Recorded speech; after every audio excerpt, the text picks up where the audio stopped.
الرحیم الحمد للہ وحدہ والصلاة والسلام علی من لا نبی بعدہ وعلی آلہ واصحابہ وآل بیتہ واولیاء امتہ اجمعین اما بعد فاعوذ باللہ من الشیطان الرجیم بسم اللہ الرحمن الرحیم قل لا اسألکم علیہ اجرا الا المودۃ فی القربى صدق اللہ و مولانا العظیم ان اللہ و ملائکتہ یصلون علی النبی یا ایھا الذین آمنوا صلوا علیہ وسلموا تسلیما۔ تمام حضرات محبت سے درود پاک پڑھیں۔ اللہم صلی علی سیدنا و مولانا محمد وعلی آل سیدنا و مولانا محمد وبارک وسلم وصلی علیہ۔ بعد از حمد و صلوات ہم نماز جمعہ کے لیے اللہ کے گھر میں حاضر ہیں۔ مالک کائنات ہماری حاضری اپنی بارگاہ کے اندر شرف قبولیت عطا فرمائے، ہمیں دونوں جہانوں کی عزت عطا فرمائے۔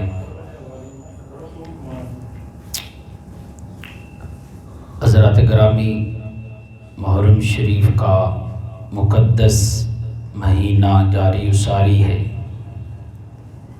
اس مہینے کے اندر نواسہ رسول جگر گوشہ بطول حضرت امام عالی مقام امام حسین علیہ السلام نے اللہ کی بارگاہ میں بہت بڑی قربانی پیش کی۔ اتنی بڑی قربانی حضرت آدم علیہ السلام سے لے کر قیامت تک میرے مالک نے کسی سے لی بھی نہیں اور بعد میں لے گا بھی نہیں۔ اتنا بڑا امتحان امام عالی مقام نے پیش کیا اللہ کی بارگاہ کے اندر۔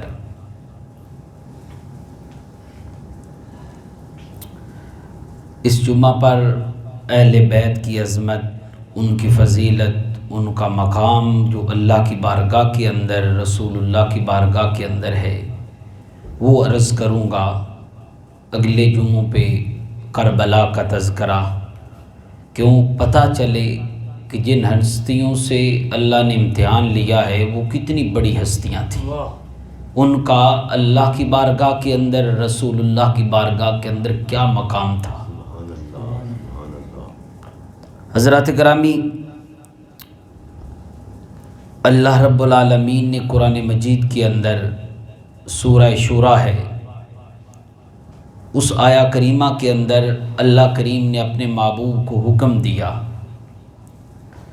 فرمایا میرے محبوب قل لا اسألکم علیہ اجرا، آپ اپنی امت کو ارشاد فرما دیں کہ میں تم سے کوئی کسی اجر پر سوال نہیں کرتا کہ مجھے اجر دو، مجھے کچھ دو، کس پر کہ میں نے تمہیں اللہ کی معرفت دی، دوزخ سے بچایا، تمہیں قرآن عطا کیا، یہ سارے جو اللہ کے احکامات تھے میں نے تمہیں دیے، اس پر میں تم سے کوئی اجرت نہیں مانگتا، کوئی سوال اس پہ نہیں کرتا۔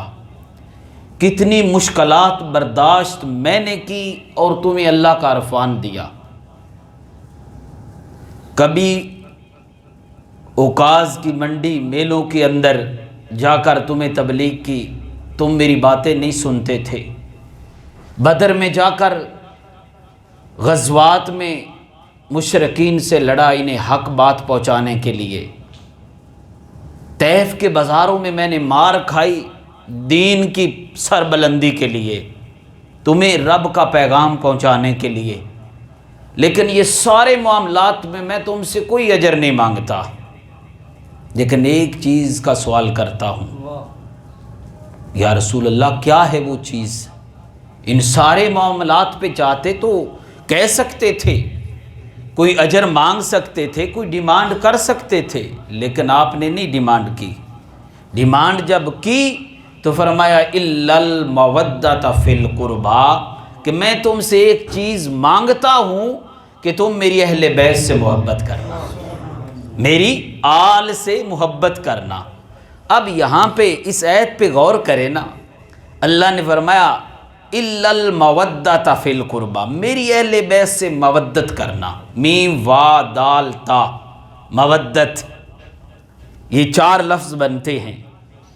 یہاں پہ لفظ یہ بھی لایا جا سکتا تھا الا المحبۃ، کہ میری اہل بیت سے محبت کرنا، میری اہل بیت سے پیار کرنا، ان سے الفت کرنا، اور بڑے الفاظ تھے جو یہاں پہ بیان کیے جا سکتے تھے، لیکن اللہ نے لفظ ایسا لائے کہ جس کے اندر سمندر ہے معانی کے۔ فرمایا محبت تو ہے نا، ایک ہے مودت، ایک ہے محبت۔ محبت اور مودت میں پتہ ہے کیا فرق ہے؟ محبت جو ہے نا، اس کے بغیر بندہ زندہ رہ سکتا ہے۔ باپ کو اولاد سے محبت ہے، باپ فوت ہو جائے اولاد زندہ رہتی ہے یا نہیں رہتی؟ ماں کو بیٹے سے محبت ہے، بیٹے کو ماں سے محبت ہے، ماں چلی گئی بیٹا زندہ رہتا ہے۔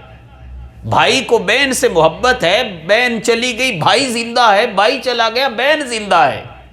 یعنی محبت کے بغیر گزارا ہو سکتا ہے، اور جو مودت ہے نا، اس کے بغیر گزارا نہیں ہے، اس کے بغیر زندگی نہیں رہ سکتی۔ اس کی مثال علماء نے دی، جو مچھلی ہے نا، اس کو پانی سے محبت نہیں ہے، مودت ہے۔ جب بھی پانی سے جدا ہوگی نا تو مر جائے گی، اس کا روح نکل جائے گا۔ حضرات گرامی، اللہ نے فرمایا میری محبوب کی آل سے مودت کرنا، ان سے تعلق اتنا مضبوط جوڑ لینا، اگر تھوڑا سا بھی جدا ہوتے گئے تمہارے ایمان کا چراغ گل کر دیا جائے گا، تمہارا ایمان ختم ہو جائے گا۔ یہ ایمان کے ساتھ جوڑا محبت اہل بیت کو اللہ کے محبوب صلی اللہ علیہ وسلم نے، محبت اہل بیت کو ایمان سے جوڑا، فرمایا ایمان کا حصہ بنایا۔ اگر ایمان کو کامل کرنا چاہتے ہو تو اللہ کے محبوب علیہ السلام کی آل سے محبت کرو، آل سے الفت کرو، پیار کرو، ان کی محبت کو اپنے دلوں کے اندر آباد کرو۔ حضرات گرامی، میرے کریم آقا صلی اللہ علیہ وسلم، آپ سے محبت کرنا اللہ سے محبت کرنا ہے، آپ کی محبت اللہ کی محبت کا ذریعہ ہے۔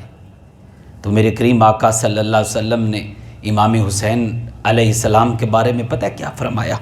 میرے کریم آقا صلی اللہ علیہ وسلم، آپ کی حدیث پاک ہے، فرمایا من حب حسینا فقد احبنی، فرمایا جس نے حسین سے محبت کی اس نے مجھ سے محبت کی، اور جس نے مجھ سے محبت کی فقد احب اللہ، اس نے اللہ سے محبت کی۔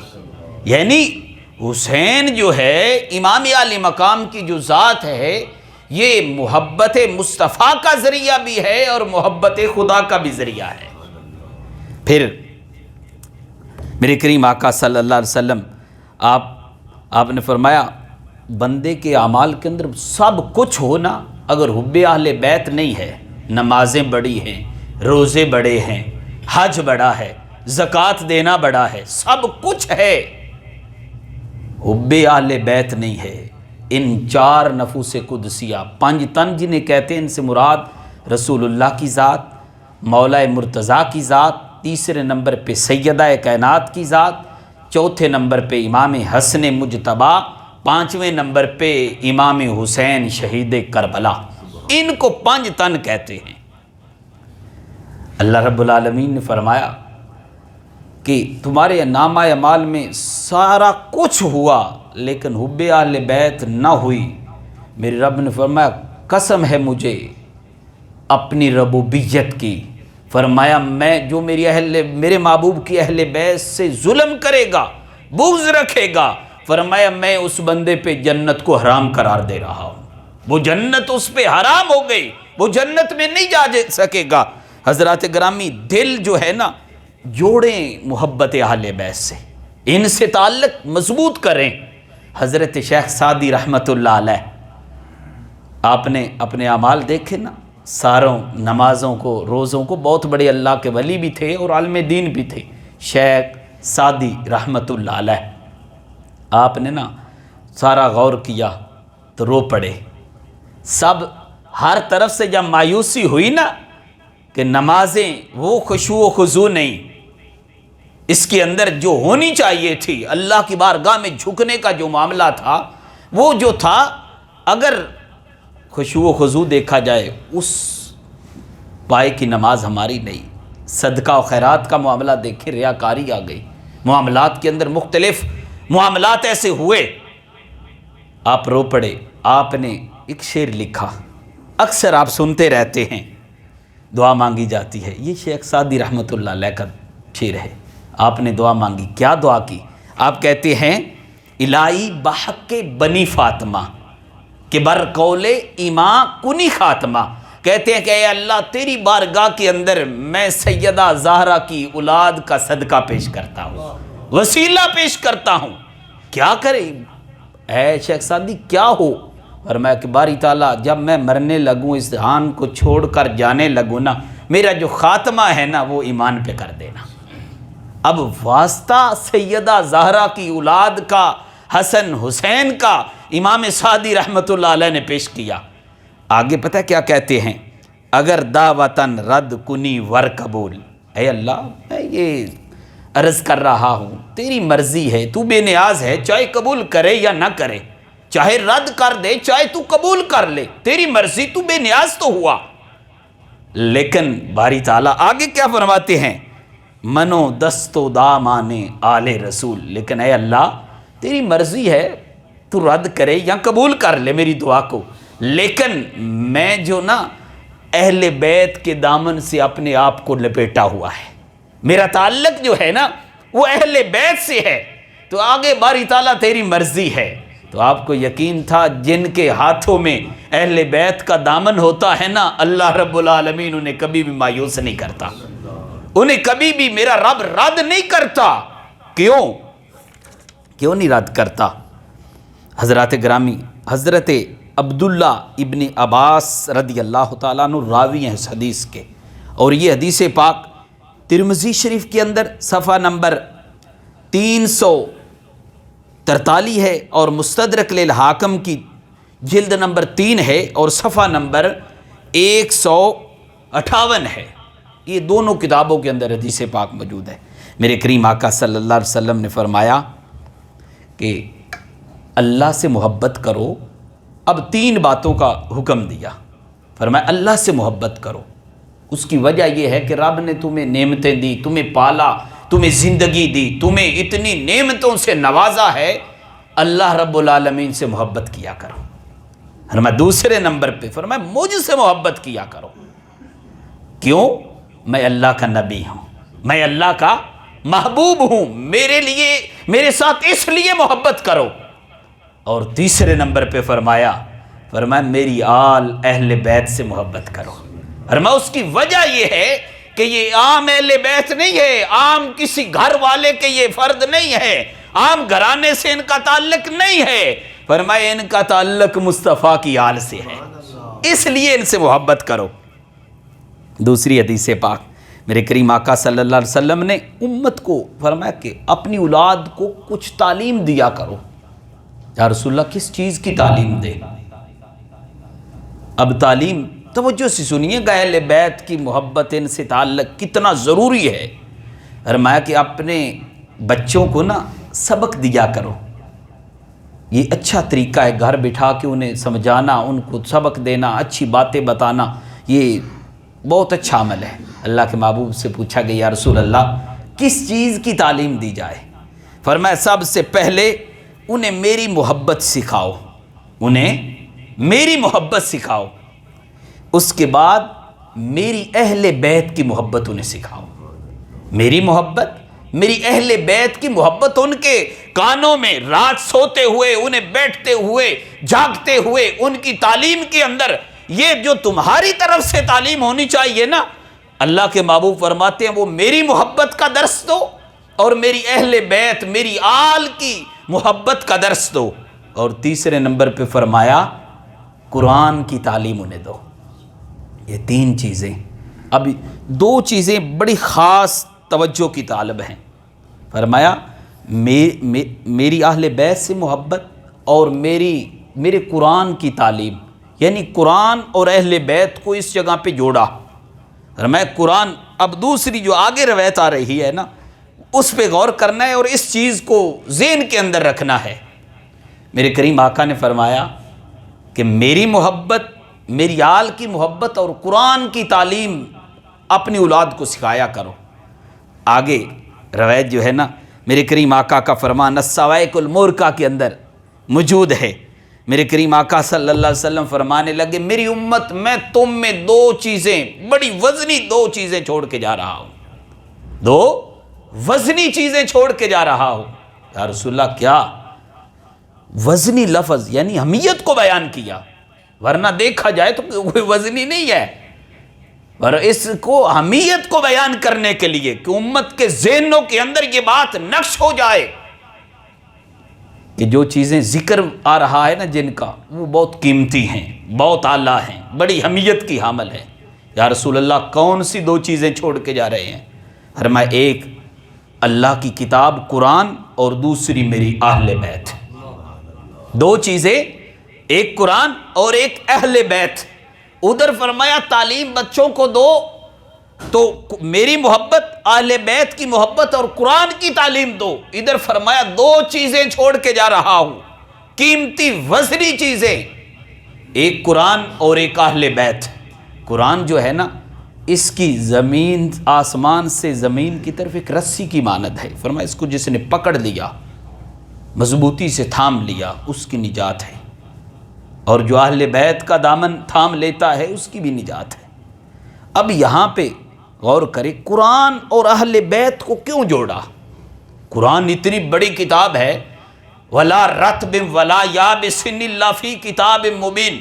اللہ فرماتا ہے ہر خشکی تری، ہر زہر و باطل، ہر قیامت تک جو بھی علم پیدا ہونا ہے، ہر علم جو ہے نا وہ نیچے رہے گا، قرآن کا علم اس پہ حاوی رہے گا۔ قرآن اتنا بڑا ذالک الکتاب لا ریب فیہ، قیامت تک کتنے آ جائیں، مفسرین آ جائیں، بڑے تحقیق دان آ جائیں، قرآن کے اندر کوئی ذرہ برابر شک کی گنجائش نہیں ہے۔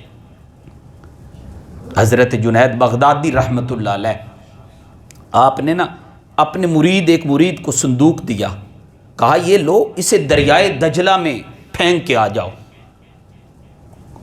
وہ گئے اور ساتھ حکم دیا اس کو کھولنا نہیں، دیکھنا نہیں، چیک نہیں کرنا، بس دریا میں اسے پھینک کے آ جاؤ۔ جب گئے صندوق لیا، وہ چھوٹا صندوق تھا، دریا میں ڈالا۔ جب ڈالا نا صندوق تو دریا نے راستے چھوڑ دیے، آگے وہ بڑا محبت سے اپنی آغوش میں اسے لیا اور وہ صندوق ڈوب گیا۔ واپس آئے، کہنے لگے یا حضرت کبھی بھی سوال نہ کرتا، پوچھتا نہ اس صندوق کا، لیکن منظر بڑا عجیب دیکھا جب میں نے وہ صندوق دریائے دجلہ کی لہروں کے حوالے کیا تو بڑی محبت سے دریائے دجلہ نے اسے اپنے اندر اپنی آغوش میں لے لیا۔ یا حضرت اتنی قیمتی تھا، اسے دریا میں کیوں پھینکوایا؟ اسے رکھ دیتے، کسی کو دے دیتے، کیا تھا اس میں؟ آپ نے کہا اب تو نے وہ دیکھ لیا ہے منظر، کبھی بھی تو پوچھے بغیر تمہیں قرار نہیں آئے گا، سکون نہیں آئے گا۔ فرمایا سن، میں نے 12 سال لگائے تصوف کے اسرار و رموز پہ ایک کتاب لکھی، 12 سال محنت شاقہ، بڑی کوشش سے میں نے وہ کتاب لکھی، پھر 12 سال اس پہ محنت کی، دیکھتا رہا اس کے کوئی ایسا جملہ تو نہیں اس میں لکھ دیا جو شریعت کے مزاج سے ہٹ کر ہو۔ میں نے اس کے غور و فکر کیا، پھر 12 سال اس سوچ میں لگائے کیا یہ کتاب میں رسول اللہ کی امت کے حوالے کروں یا نہ کروں۔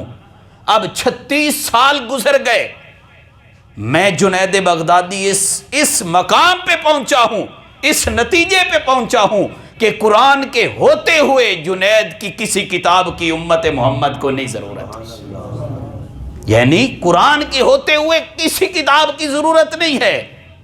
یہ قرآن اتنا ہماری ضروریات کا کفیل، اتنا کافی، اتنا وافی، اتنا ہماری ضروریات کو پورا کرنے والا، یہ قرآن اتنا کفیل تھا، ضروریات پوری کرتا تھا، تو قرآن کو ساتھ پھر اہل بیت کا دامن تھامنے کی کیا ضرورت پڑ گئی تھی؟ قرآن اور اہل بیت عرض کرنے لگا ہوں، قرآن جب اتنا کفیل تھا، اللہ کا کلام تھا، قیامت تک ہر انسان کی یہ رہنمائی کرنے والا تھا، تو قرآن کے ہوتے ہوئے اہل بیت کے دامن کے ساتھ رہنا، ان سے محبت قائم رکھنا کیا ضرورت پڑ گئی تھی؟ سنو، ایک ہوتا ہے علم، ایک علم کی عملی مشق ہوتی ہے، ایک ہوتی ہے تھیوری، ایک ہوتا ہے اس کا پریکٹیکل۔ حضرات گرامی، اگر اسلام کی تھیوری دیکھنا چاہتے ہو تو قرآن کی شکل میں موجود ہے، اگر اسلام کا پریکٹیکل دیکھنا ہے تو کربلا کے صحرا کے اندر امام حسین کا کردار دیکھ لو، میرے امام کا کردار دیکھ لو۔ حضرات گرامی، اس لیے میرے کریم نے فرمایا قرآن اور اہل بیت کا دامن نہ چھوڑنا، اور یہ کیا کمال ہے ان کا، فرمایا یہ دونوں چیزیں جو ہے نا، میں جو وزنی چھوڑ کے جا رہا ہوں، یہ دونوں چیزیں قیامت کے دن کبھی دنیا میں بھی جدا نہیں ہوں گی، قیامت کے دن یہ اکٹھی حوض کوثر پہ میرے سامنے آئیں گی، یہ مل کر قرآن بھی ہوگا اور میری اہل بیت بھی میرے ساتھ حوض کوثر پہ ملاقات کریں گے، مجھے ملیں گے۔ حضرات گرامی، کیا مقام ہے اہل بیت اطہار کا، ان کی عظمت کیا ہے، مقام کیا ہے؟ روح البیان کے اندر علامہ اسماعیل حقی رحمۃ اللہ علیہ نے اس روایت کو نقل کیا۔ میرے کریم آقا صلی اللہ علیہ وسلم آپ فرمانے لگے، میری امت، اب دیکھو نا، آپ جائیں نا کسی طبیب کے پاس، اس کو کوئی بیماری بتائیں تو وہ 2-3 قسم کی چیزیں بتا دیتا ہے، یہ بھی دوائی لو، یہ بھی لو، یہ بھی لو، یہ بھی لو، تو تمہارا یہ مرض ٹھیک ہو جائے گا۔ حضرات گرامی، اللہ کے محبوب نے ایک ہی نسخہ بیان کیا اور اس کے اندر ڈھیر ساری بیماریوں کا حل عطا فرما دیا، ایک نسخہ عطا فرمایا۔ وہ نسخہ کیا تھا؟ وہ کون سی دوائی تھی؟ فرمایا اس کو لے لینا، پھر دیکھنا تمہارے اندر جو تمہارے مرض ہیں نا وہ کس طرح ختم ہوتے ہیں۔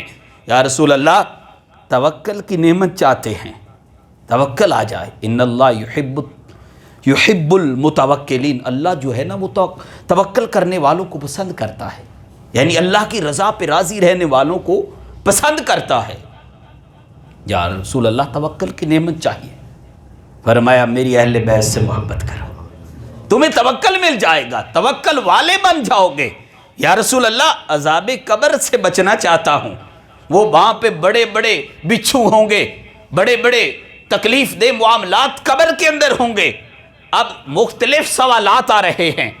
فرمایا اگر عذاب قبر سے نجات چاہتی ہو نا، میری اہل بیت سے محبت کرو، نجات مل جائے گی۔ یا رسول اللہ، علم چاہتا ہوں، دانائی مل جائے، میں سیاںا بن جاؤں، سمجھدار ہو جاؤں۔ فرمایا میری اہل بیت سے محبت کرو، اللہ تمہیں دانائی عطا فرما دے گا۔ فرمایا یا رسول اللہ، بغیر حساب و کتاب جنت جانا چاہتا ہوں۔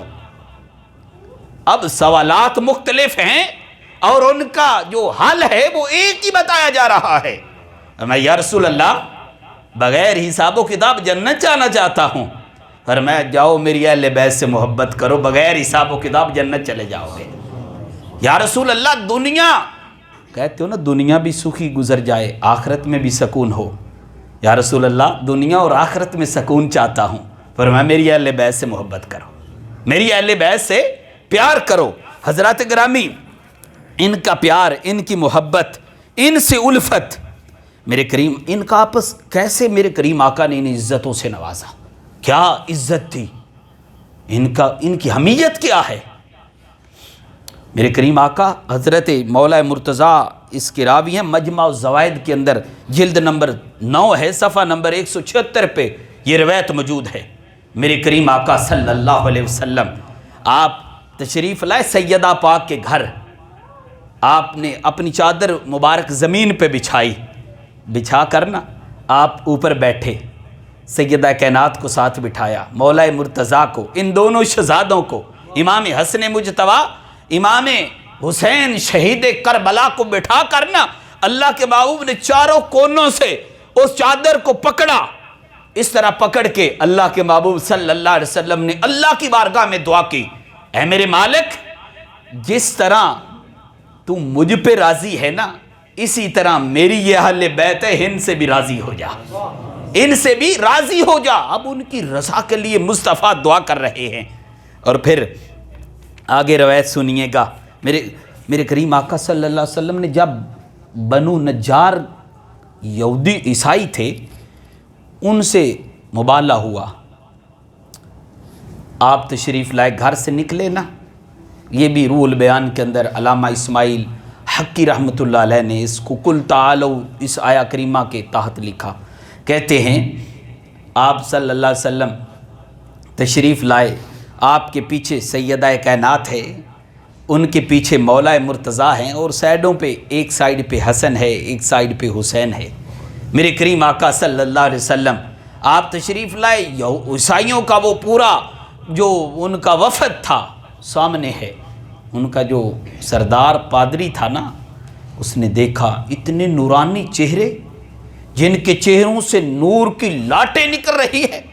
اس نے کہا اپنے لوگوں کو کہ اے لوگوں، ان سے مباہلہ نہ کرنا، ان سے مقابلہ نہ کرنا، میں جو ان کے چہروں کا نور دیکھ رہا ہوں نا، اگر یہ اللہ کی بارگاہ میں یہ نفوس قدسیہ، یہ اہل بیت ہاتھ اٹھا لینا کہ اے اللہ اس پہاڑ کو اس جگہ سے ہٹا کر دوسری جگہ پہ کر دے، تو میں یقین سے کہتا ہوں اللہ ان کی دعا کو رد نہیں کرے گا۔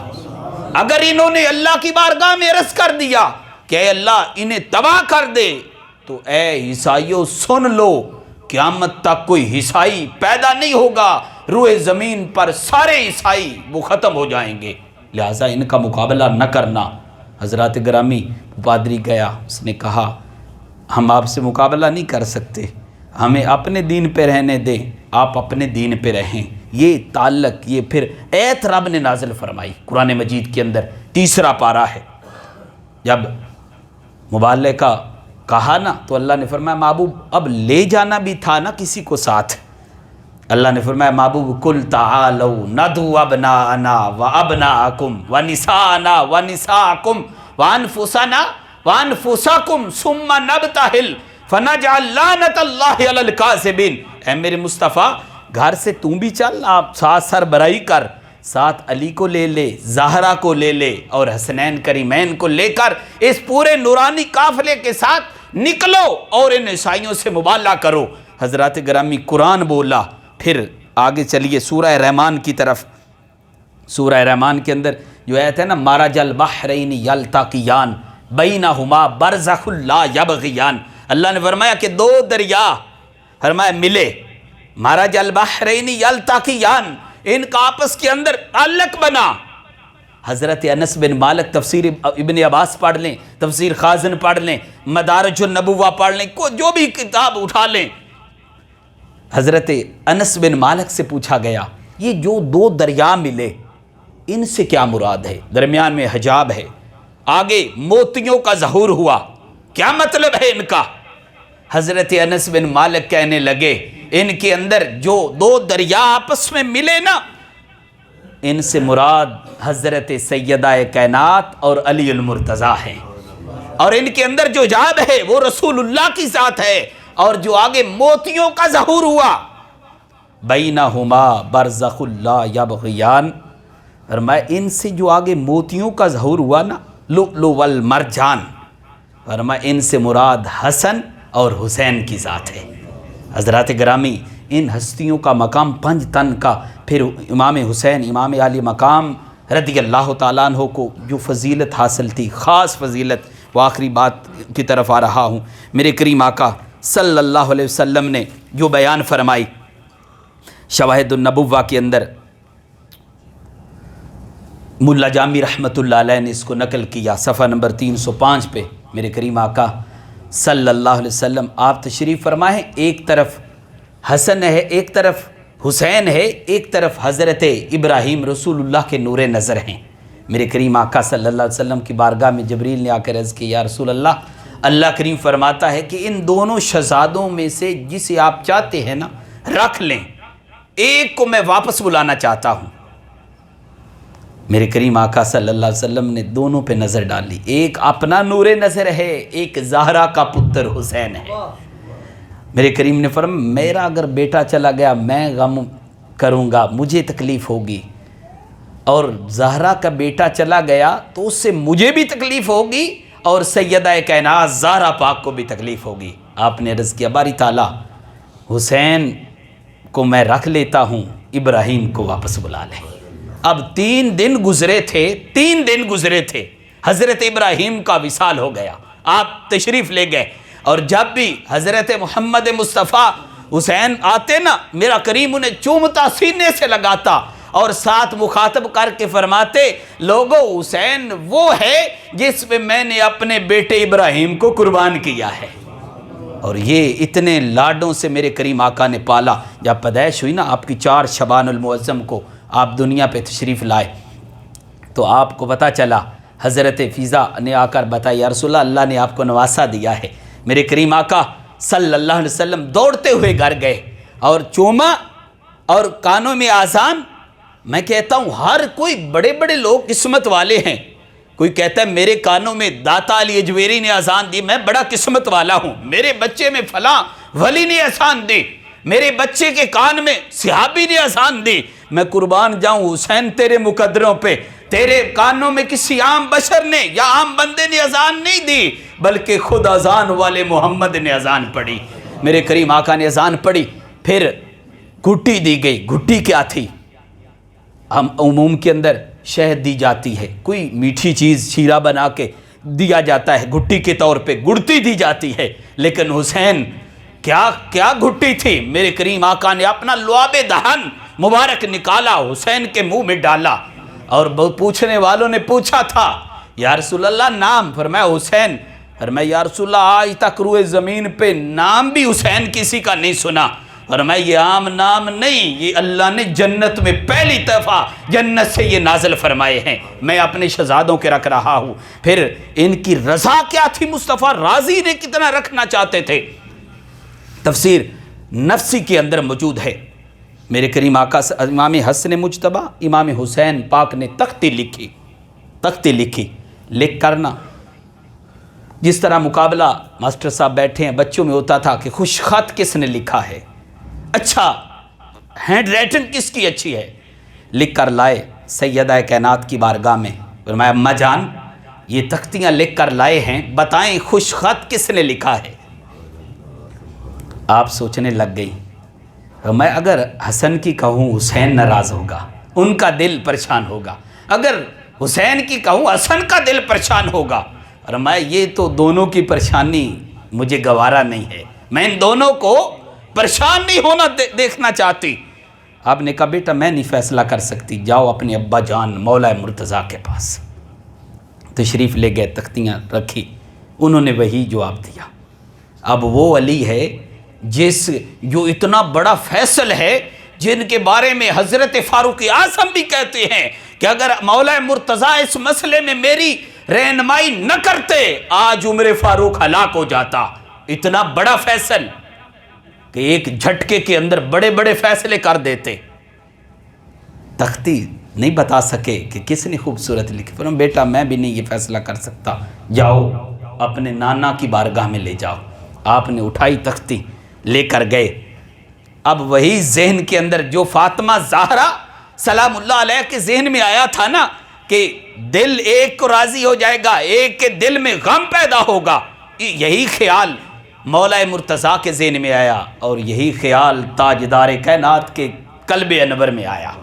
میرے کریم آقا نے فرمایا، سوچنے لگ گئے کہ ان کے کس کا جواب کہوں، کیا کہوں؟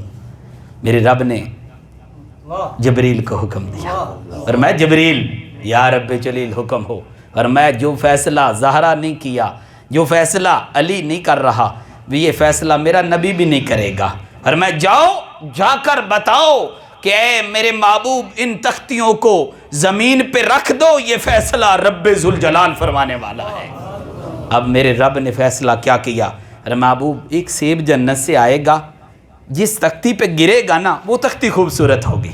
ایک روایت ہے موتی آئے گا، جنتی موتی آئے گا، اور میں جس تختی پہ گرے گا نا وہ تختی خوبصورت ہوگی۔ میرے کریم آقا بیٹھے ہیں، صحابہ منتظر ہیں کہ اب جو فیصلہ زارا نے کیا، علی نے نہیں کیا، مصطفیٰ نے نہیں کیا، کیا وجہ کیا تھی؟ کہ ایک راضی ہوگا دوسرا ناراض ہوگا، ایک پریشان ہوگا دوسرا خوش ہوگا، دونوں کی پریشانی یا ناراضگی اللہ کے محبوب زہرا علی نہیں برداشت کر سکتے۔ اب رب کیا فیصلہ کرتا ہے؟ آسمانوں کی طرف نگاہیں ہیں، تھوڑی دیر گزری، سیب آیا۔ اب سیب دکھائی دے رہا ہے، صحابہ دیکھ رہے ہیں سیب آ رہا ہے۔ جب سیب قریب آیا نا، اب دلوں کی دھڑکنیں تیز ہیں، کیا فیصلہ ہوتا ہے؟ میرا رب کیا فیصلہ کرتا ہے؟ حضرات گرامی جب قریب آیا تو سیب دو ٹکڑے ہو گیا، ایک ٹکڑا حسن کی تختی پہ، دوسرا حسین کی تختی پہ۔ میرے رب نے فرمایا محبوب ان شہزادوں میں سے کسی کو تو غمناک یا پریشان نہیں دیکھنا چاہتا، بھلا رب کب چاہتا ہے یہ دونوں شہزادوں میں سے کوئی پریشان ہو جائے؟ فرمایا یہ شہزادے اب اس ہستی کو، اس حسن کو کوفے بلا کر زہر دے دیا گیا، اس ہستی کو جس کو مصطفیٰ نے لاڈوں سے پالا، کندھوں پہ سواری کروائی، اپنا زمین پہ گھٹنے ٹیک کر گھوڑا بنے، مصطفیٰ حسین کی سواری بنے، جنہیں نماز کے اندر اگر چلے گئے، نماز جمعات کے اندر سارے پیچھے صحابہ ہیں، سجدہ لمبا کر دیا۔ اب اس حسین کو کربلا کے اندر کیا کیا گیا، کیا سلوک کیا گیا، انشاءاللہ تذکرہ کروں گا۔ اللہ تعالی ہمیں اہل بیت کی محبت عطا فرمائے، آمین۔ وما علینا الا البلاغ المبین۔